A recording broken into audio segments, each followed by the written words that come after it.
함께 나눌 하나님의 말씀은 누가복음 5장 12절부터 16절까지 말씀입니다. 누가복음 5장 12절부터 16절까지 말씀입니다. 함께 합독하겠습니다. 예수께서 한 동네에 계실 때에 온몸에 나병 들린 사람이 있어 예수를 보고 엎드려 구하여 이르되 주여 원하시면 나를 깨끗하게 하실 수 있나이다 하니 예수께서 손을 내밀어 그에게 대시며 이르시되 내가 원하노니 깨끗함을 받으라 하신대 나병이 곧 떠나니라. 예수께서 그를 경고하시되 아무에게도 이르지 말고 가서 제사장에게 내 몸을 보이고 또 내가 깨끗하게 됨으로 인하여 모세가 명한 대로 예물을 드려 그들에게 입증하라 하셨더니 예수의 소문이 더욱 퍼짐에 수많은 무리가 말씀도 듣고 자기 병도 고침을 받고자 하여 모여오되 예수는 물러가사 한적한 곳에서 기도하시니라. 아멘. 어떤 처지일지라도, 어떤 상황일지라도 라는 제목으로 말씀을 전하고자 합니다. 세상 사람들은 비슷한 수준의 사람들끼리 모이는 경향이 있습니다. 이 사람이 나랑 비슷하다고 생각하면 함께 그룹을 형성하지 않습니까? 같은 동네에 살아도 또 같은 학교를 다닌다 할지라도 그 안에 끼리끼리 모이는 문화들이 있고 다른 커뮤니티가 있다라는 거예요. 흔히들 취미가 같다, 나와 함께 결이 맞다, 이러한 사람들이 함께 더 가까이 지내게 됩니다. 또 직업이 비슷하거나 종교가 같은 사람들일수록 더 함께 모이려는 그런 경향성이 있는지 모르겠어요. 더 그러한 사람들한테 친밀감을 느끼지 않겠어요? 세상은 그러한 사람들끼리, 비슷비슷한 사람들끼리 함께 어울리기를 좋아한다라는 겁니다. 어찌 보면 우리 눈에는 당연해 보일지 몰라요. 정서적으로나 사회적으로나 경제적으로나 문화적으로나 비슷한 사람들끼리 친해진다는 것이 너무나 당연해 보이기 때문입니다. 그러나 반대로 말한다면은 우리가 사람들을 차별해서 사귀고 있다는 말이 되기도 하고, 모임도 급을 나눠서 만드는 그러한 사람들이다라는 거예요. 세상은 그러한 방식으로 처지가 같은 사람들끼리, 상황이 같은 사람들끼리 이렇게 같이 함께 하려고 한다라는 겁니다. 그러나 하나님께서는 세상의 방법과 다르게 하나님은 관계를 맺으시지 않습니까? 약한 자를 돌아보시고 또 가난한 자, 눈먼 자, 병든 자를 치료해 주십니다. 뿐만 아니라 부자와도 가까이 하시고 또 학식이 많은 자와도 함께 대화를 하시면서 함께 삶을 살아가시는 것을 보게 된다라는 거예요. 하나님께서는 구별하지 않으시고 사람들을 용납하시고 또 따지면서 사귀는 분이 아니시라 찾아오시는 자들을 용납하시고 또 주님께서 먼저 찾아가셨던 분이라는 것을 우리에게 가르쳐 준다라는 겁니다. 사랑하는 성도 여러분, 이 시간에도 우리가 어떤 처지에 있을지라도 어떠한 상황에 있을지라도 주님께서는 우리를 부르셨고 그러한 우리에게 찾아오십니다. 내가 상황이 좋지 않고 낭망하고 낙심된 마음일지라도 주님께서는 우리와 다르시기 때문에 우리의 성정을 아시고 우리의 처지를 아시고 우리의 상황을 아시기 때문에 우리에게 가까이 다가오신다라는 겁니다. 이 시간 예수님께서 우리를 나오게 하셨음을 믿고 예수님께로 더 가까이 나아가시는 그런 우리 성도님들 되시기를 예수님의 이름으로 축원합니다. 우리 함께 옆에 계신 분들과 인사하겠습니다. 예수님께 가까이 나아갑시다. 함께 인사합니다.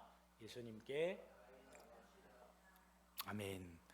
오늘 본문에 등장하는 나병 환자도 본인의 처지가 보통이 아니었어요.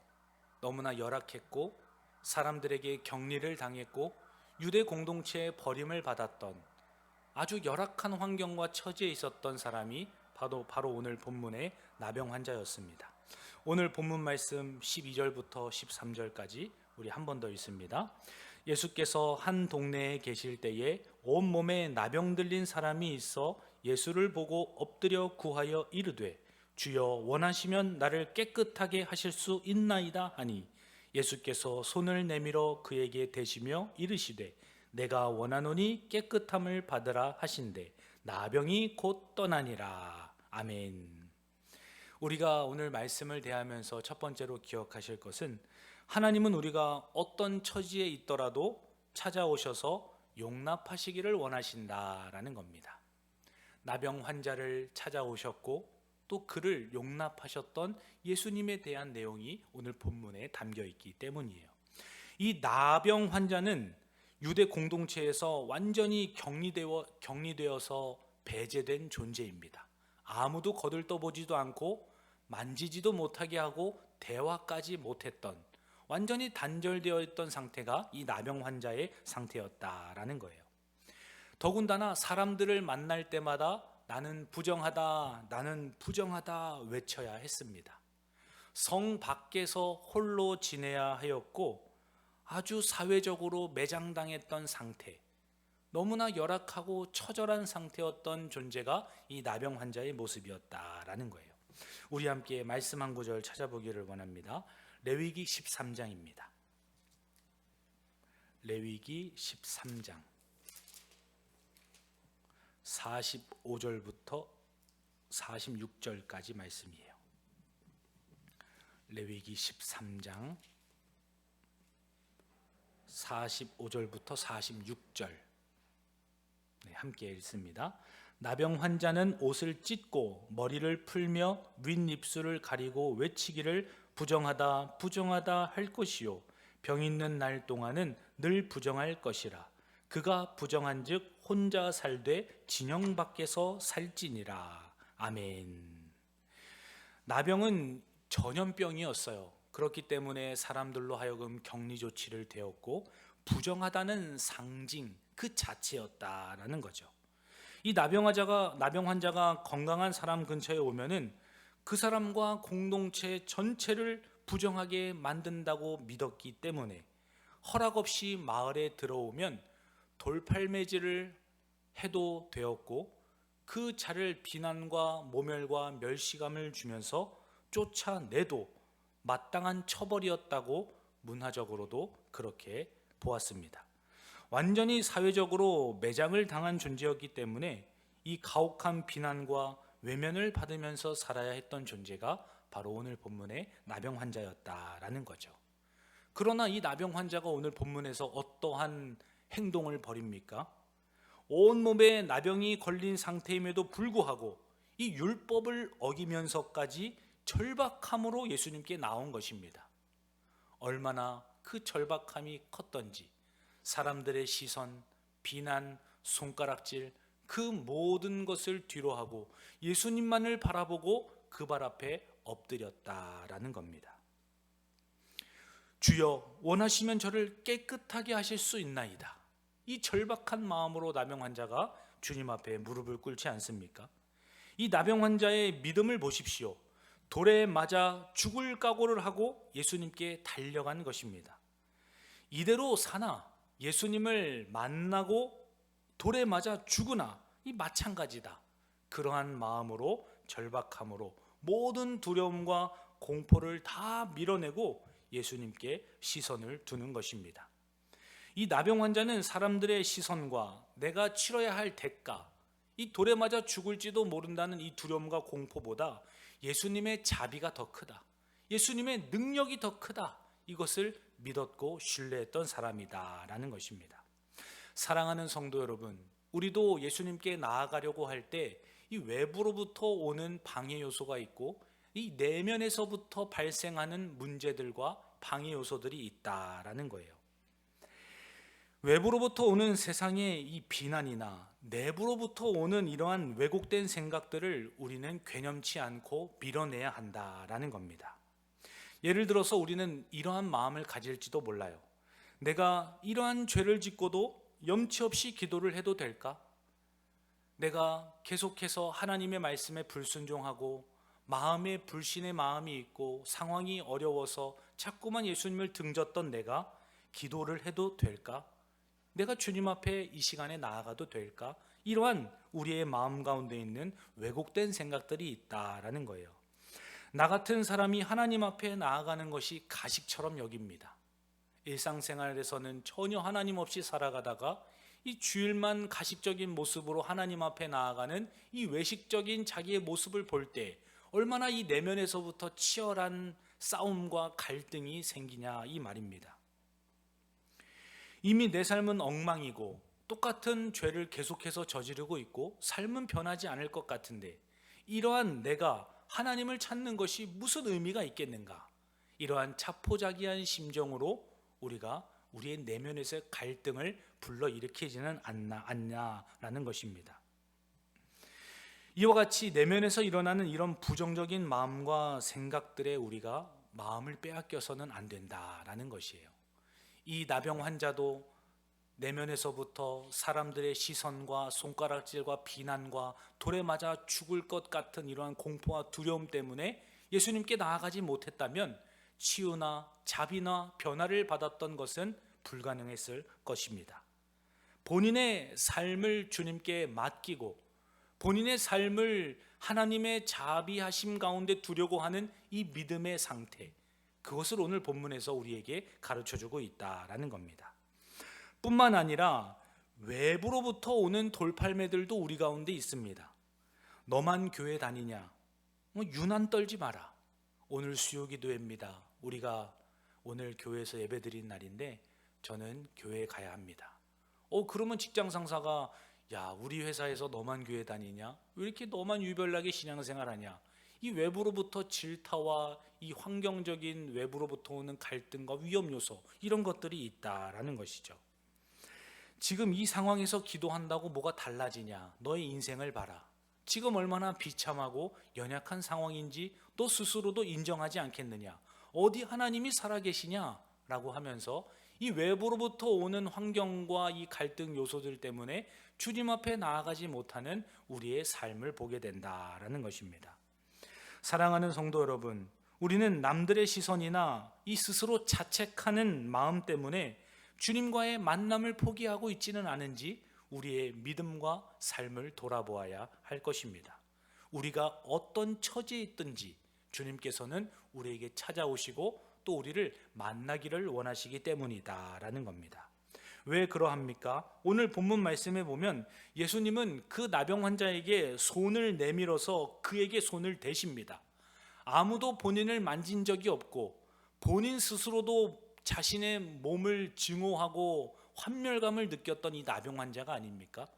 부정하다 부정하다 하면서 사람들이 자기에게 다가오지 못하도록 그 공동체가 부정함을 입지 않도록 해야 하는 책임감과 사명이 오히려 본인에게 있었다는 사실을 봤을 때 예수님이 본인에게 말씀만 하셔도 되는데 손을 대시면서 병을 치유하시는 이 모습을 보면서 얼마나 나병 환자의 마음 가운데 있는 상처와 슬픔과 그 내면으로부터 거절당했던 그 수많은 상처들이 눈 녹듯이 씻어져 내려가지 않겠는가라는 것입니다. 주님 발 앞에 엎드려서 온전히 의지하는 나병 환자의 모습을 보게 돼요.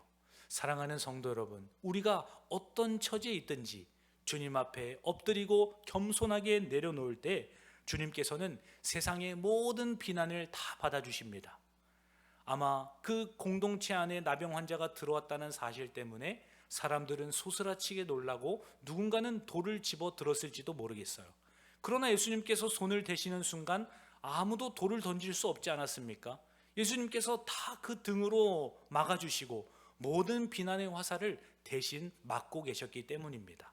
우리도 주님 앞에 어떤 처지로 나아가든지 주님께서 모든 세상의 비난과 우리 내면에 있는 갈등 요소들과 모든 돌팔매질로부터 우리를 지켜주시고 인도해 주신다라는 겁니다. 사랑하는 성도 여러분, 이 주님의 자비와 능력을 신뢰함으로 어떤 처지에 있더라도 나를 찾아오시고 받아주시는 그 주님께로 나아가시는 저와 성도님 되기를 예수님의 이름으로 축원합니다.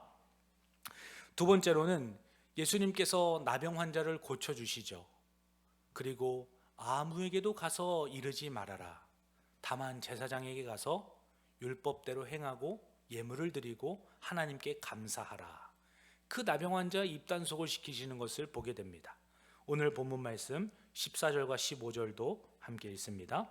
예수께서 그를 경고하시되 아무에게도 이르지 말고 가서 제사장에게 내 몸을 보이고 내가 깨끗하게 됨으로 인하여 모세가 명한 대로 예물을 드려 그들에게 입증하라 하셨더니 예수의 소문이 더욱 퍼짐에 수많은 무리가 말씀도 듣고 자기 병도 고침을 받고자 하여 모여오되. 아멘. 예수님께서는 우리가 예수님을 바로 알기를 원하신다라는 겁니다. 나병 환자가 예수님을 그냥 기적을 행하시는 분, 병을 치유하시는 분으로만 알기를 원했던 것이 아니라 이 땅의 메시아로서 대속의 은혜를 이루시고 십자가에서 모든 죄와 사망의 문제를 해결할 진짜 구주로 알기를 원하셨기 때문에 그 소문에 본인의 믿음이, 본인을 향한 시선이 왜곡되지를 않기 원하셨다라는 겁니다. 예수님은 나병을 치유하시고 아무에게도 이르지 말라 이러고 명령하시지 않습니까? 다만 제사장에 가서 몸을 보이고 공동체의 구성원으로 다시 회복하여서 정상적인 생활을 할 것을 주님께서 말씀하십니다. 예수님은 단순히 병을 고치는 의사나 기적을 일으키는 마술사로 오해받기를 원하지 않으셨습니다. 당시 유대인들이 열망하는 사람이 누구였습니까? 능력이 있는 사람, 로마의 압제로부터 우리를 건져낼 정치적으로 능력이 있는 권위자, 그 메시아를 기다렸던 사람들이었기 때문이에요. 십자가의 대속으로 온 인류를 구원할 메시아로 오신 예수님께서 원하시던 모습이 아니었습니다. 예수님의 본질을 왜곡해서 보지 않기를 원하셨기 때문에 사람들이 본인이 원하는, 그들이 원하는 그 능력자와 기적을 행하시고 정치적인 메시아가 아니라는 것을 주님께서는 가르쳐 주시고자 그 입단속을 하셨다라는 겁니다. 만약에 나병을 치유한 소문이 퍼지면 사람들은 예수님을 믿고 따를 때에 그분의 가르침이나 그분의 명령이나 하나님 나라의 복음에 대하여서 관심을 갖기보다는 예수님이 우리의 육체적인 열망을 채워주시는 분, 우리를 치료하시고 병을 낫게 하시는 분, 주님을 제한적으로 생각하는 것을 염두에 두셨다라는 겁니다. 예수님의 본질적인 사역이 이런 기적적인 화려함에 있는 것이 아니기 때문이에요. 예수님께서는 가르치시고 전파하시고 고치시면서 하나님의 나라를 이 땅 가운데 온전히 이루어질 것이라는 그 사실을 가르쳐 주시고자 병을 고치시고 눈먼 자들을 눈을 뜨게 해주시고 하나님의 나라를 그 본질적으로 전하셨던 것이다 라는 겁니다. 사랑하는 성도 여러분, 우리는 예수님을 어떤 분으로 알고 있습니까? 우리 마음에서 예수님을 생각할 때에 어떤 이미지가 가장 크게 자리를 잡고 있느냐, 이 말입니다. 내가 보고 싶은 대로 보는 이 예수님의 모습은 아닌지, 유대 사람들이나 이 나병 환자가 예수님을 보려고 했던 그 시선이 우리의 시선이 아닌지 생각해 보아야 할 것입니다. 예수님의 이 손에서 나오는 떡, 예수님의 능력으로 행하신 이 치유, 거기에만 열광하는 신앙이 되어서는 안 된다라는 거예요. 세속적인 성공의 도구로만 예수님을 생각하는 사람들이 있다라는 겁니다. 오늘날로는 이러한 것들을 번영신학이다라고 이야기해요. 예수님을 번영하는 그런 도구로만 생각하고 사용하는 그러한 사람들이 있다라는 겁니다.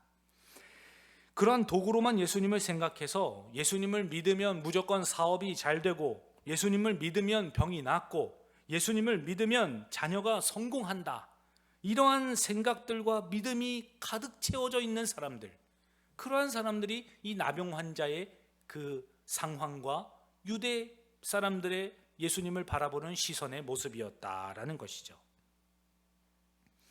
더 나아가서는 어떤 사람들은 감정적으로만 예수님을 위로해주는 수단으로 생각하는 사람들이 있어요. 신앙이라는 것을 단순히 내 마음의 평안을 위해서, 또 오늘날로 표현하자면 힐링을 위한 수단으로만 예수님을 생각하는 사람들도 있지 않습니까? 죄에 대한 회개나 거룩한 삶이나 그에 대한 변화 없이 그저 주님은 다 이해하실 거야 라는 그러한 말로 주님의 이 대속의 은혜를 값싼 은혜로 생각하는 사람들도 있습니다. 예수님께서는 이러한 것들을 경계하기 위하여서 그 입을 단속시키시고 그 소문으로 인하여서 예수님의 시선과 예수님의 가르치는 말씀과 그 하나님 나라에 대한 복음이 왜곡되기를 원하지 않으셨다라는 겁니다. 사랑하는 성도 여러분, 우리는 예수님의 능력이 나타나는 이 손에 집중하고 있는 것은 아닌지 돌아보아야 할 것입니다. 예수님의 손을 바라보면서 그분의 얼굴을 보아야 하는 거예요. 예수님 자체에 우리가 시선을 두고 집중을 해야 한다라는 겁니다. 보여주시는 기적과 표적들을 통해서 예수 그리스도께로 우리가 향해야 해요. 삶의 문제들이 해결되고 삶이 평안하고 마음이 부요해졌으면 거기서 주님을 바라보아야 합니다. 그때부터가 진짜 예수님께로 나아갈 수 있는 길과 통로가 열렸기 때문이에요. 우리는 삶이 피폐해지고 기도 응답이 더뎌지고 힘들 때 예수님께 나아가는 것이 얼마나 힘들어요. 그러나 그 문제가 해결됐다고 해서 갑자기 믿음과 신앙을 놓아버리는 사람들이 있지 않습니까? 오히려 예수님의 손을 바라보기보다는 그 손으로 능력을 베푸신 예수 그리스도를 바라보아야 하는데, 우리는 계속해서 예수님의 손만을 바라보고 있는 어린 자녀의 모습과도 같지는 않은지 돌아보아야 한다라는 것입니다. 우리의 삶에 고난이 닥쳤을 때 예수님께서 기적을 베풀어 주시지 않으시는가? 이러한 원망하는 것이 아니라 우리가 고난당하는 주님과 함께 이 시간에 함께하고 있음을, 나의 아픔에도 주님은 동참하시고 나의 기쁨과 즐거움과 성공의 자리에서도 늘 나와 함께 하신다는 그 믿음으로 우리가 살아가야 한다라는 겁니다. 오히려 고난을 피하기를 기도하는 것이 아니라 그 고난을 묵묵히 감내하면서 그 고난을 통과하는 순간까지도 주님이 나와 함께 하시는구나, 나를 다듬어 가기를 원하시는구나, 나를 진짜 주님의 사람으로 변화시키시기를 주님께서 이 시간에 일하고 계시는구나, 그런 믿음으로 우리가 삶을 주님과 동행해야지 여전히 이 삶의 문제만 해결해 주시기를 전전긍긍하면서 그 손만 바라보고 매달리는 그러한 믿음에서부터 우리가 벗어나야 한다라는 겁니다. 사랑하는 성도 여러분, 고난 가운데에서도 그 길 가운데 주님이 함께하고 계심을 믿으면서 어느 순간에든지 주님을 신뢰하시는 저와 성도님들 되시기를 예수님의 이름으로 축원합니다. 주님, 이 문제를 없애주세요, 이렇게 기도하는 것이 아닙니다. 우리의 기도가 바뀌어야 돼요. 주님, 이 문제 속에서도 주님을 더 깊이 알게 하시고 또 끝까지 주님과 동행하는 믿음의 여정이 되게 하여 주옵소서. 우리가 이렇게 기도가 바뀌어야 한다라는 겁니다. 성경에도 보면 사도행전 8장 말씀에 이 마술사 시몬이 등장하지 않습니까? 이 마술사 시몬이 사마리아 지역에서 마술 행위를 하다가 빌립이 예수 그리스도의 복음을 전합니다. 그리고 병든 자도 치유하고 가난한 자도 구제해주고 많은 이적과 표적을 보여주자 그 빌립을 쫓아다니지 않습니까? 그리고 나도 예수를 믿겠다, 나도 제자가 되겠다, 세례도 받겠다, 세례도 받습니다. 그러나 여전히 그 마술사 시몬의 눈에는 예수님의 능력이 우선시 되었던 것이지 진정한 마음의 변화나 삶의 믿음이 자리 잡지는 못했다라는 것이에요. 우리도 예수님을 수단으로 생각하고 있지는 않은지, 오직 예수님을 목적으로 삼으면서 믿음 생활을 하고 있는지 우리가 돌아보아야 한다라는 것입니다. 사랑하는 성도 여러분, 십자가를 중심에 두고 신앙을 회복하시는, 그리고 예수님의 고난과 영광도 함께 동참하시는 우리 성도님들 되시기를 예수님의 이름으로 축원합니다. 예수님을 왜곡해서 아는 것이 아니라 예수님을 바르게 알기를 원하신다라는 겁니다. 마지막으로 주님께서는 모든 일들을 행하신 다음에 소문이 무성하게 마을에 퍼지자 한적한 곳에 기도하러 들어가십니다. 주님께서 겸손히 하나님과 동행하는 모습을 우리에게 보여주시지 않습니까? 마지막으로 16절 말씀도 함께 읽습니다. 예수는 물러가사 한적한 곳에서 기도하시니라. 아멘. 나병 환자가 치유받았다는 소문이 불길처럼 번집니다. 온 동네 방네에 다 소문이 나지 않았겠습니까? 사람들은 나병 환자가 깨끗이 나았다는 이 기적의 소문을 듣고 구름대처럼 예수님께 몰려옵니다. 예수님, 저도 치료해 주십시오. 저도 어디가 아프고요, 어디가 힘들고요, 무엇이 문제입니다. 많은 사람들이 예수님을 왜곡한 상태로 찾아오지 않습니까? 그러나 예수님께서는 우리가 생각하는 반응과 다르게 반응하시죠. 우리 같으면은 이 많은 무리가 예수님을 따르니까 그때 천국 복음을 전하시고 많은 사람들이 한 번에 다 뒤집어져서 하나님 나라를 열망하는 사람들로 변화시켜야 하는 게 정상 같은데, 오히려 이 많은 사람들을 뒤로 하고 예수님께서는 일반적인 방식이 아니라 그 소문을 뒤로하고 한적한 곳으로 물러가셔서 기도하신다라는 거예요. 이 소문이 무성하고 주변의 소리가 요란할수록 예수님은 기도의 자리로 나아가시는 것을 보게 됩니다. 사랑하는 성도 여러분, 세상이 비난하고 비웃음 칠 때뿐만 아니라 우리가 첫 번째로 그러한 어떠한 처지 속에서도 우리가 주님 앞에 나올 수 있다고 말씀드리지 않았습니까?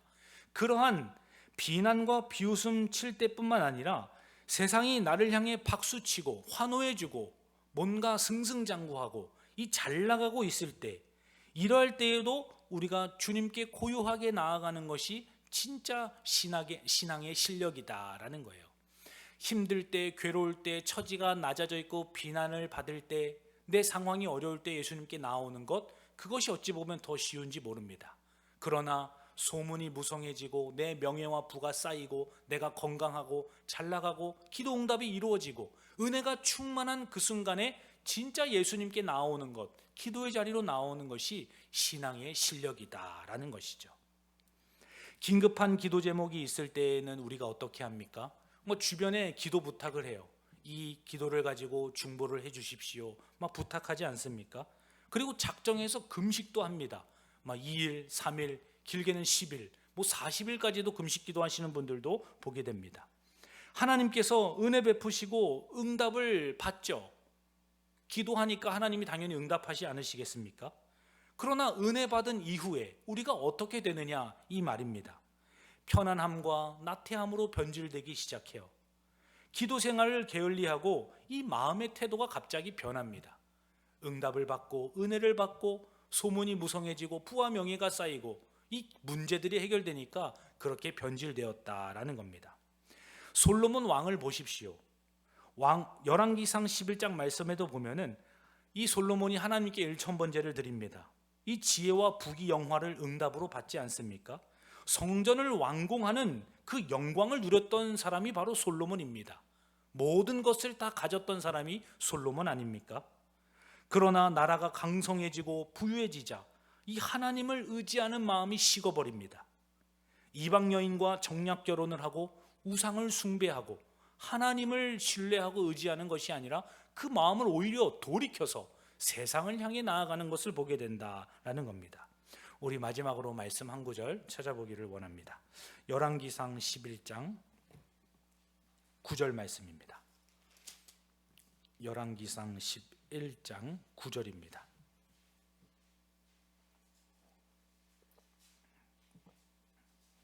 열왕기상 11장 9절 함께 읽습니다. 솔로몬이 마음을 돌려 이스라엘의 하나님 여호와를 떠남으로 여호와께서 그에게 진노하시니라. 여호와께서 일찍이 2번이나 그에게 나타나시고. 아멘.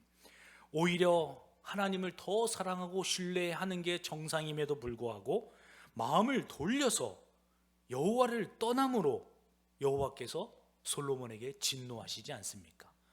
그리고 그 다음에 이 다윗의 통일 왕국이 분열되는 이 비극과 역사를 우리가 잘 알고 있습니다. 이렇듯 은혜와 축복 이후에 믿음이 변질되고 유혹에 넘어지기 쉽기 때문에 예수님께서는 우리에게 깨어서 기도하라 말씀하셨고, 스스로도 한적한 곳에 가서 하나님과의 관계를 더 중요하게 여기셨던 그 예수님의 모습을 보여주신다라는 겁니다. 사랑하는 성도 여러분, 예수님께서 소문이 무성해지고 많은 사람들이 몰려올 때 이 기도의 자리로 물러가신 이유가 무엇입니까? 하나님과의 관계가 가장 최우선이었기 때문이에요. 나의 상황과 나의 기도 응답과 내가 받은 은혜보다 내가 지금 하나님과 바른 관계 가운데 있는가? 내가 주님을 왜곡하지 않고 바른 믿음으로 주님을 따라가고 있는가? 어떠한 처지와 상황 때문에 주님께 매달려 있는 것이 아니라 기쁨과 감사와 감격이 있을 때에도 겸손하게 주님 앞에 무릎을 꿇고 있는가? 오늘 본문에서는 우리에게 그렇게 가르쳐주고 계시다라는 겁니다. 어떠한 상황 속에서도 악한 처지에 있을 때나 또 은혜 이후의 삶에 있을 때나 어느 순간에도 주님만을 의지하시고 이 기도의 자리에 나와서 주님과 깊은 사귐과 교제를 이뤄가시는 저와 성도님들 되시기를 예수님의 이름으로 축원합니다. 하나님 아버지 감사합니다. 어떤 처지일지라도 우리를 용납하시고 찾아오시며 사랑해 주시는 주님에 대한 말씀을 함께 나누었습니다. 긴급한 기도 제목이 있을 때만 주님을 찾는 자들도 아니요, 은혜가 있고 감사가 넘칠 때만 주님께 나오는 자들도 아님을 고백합니다.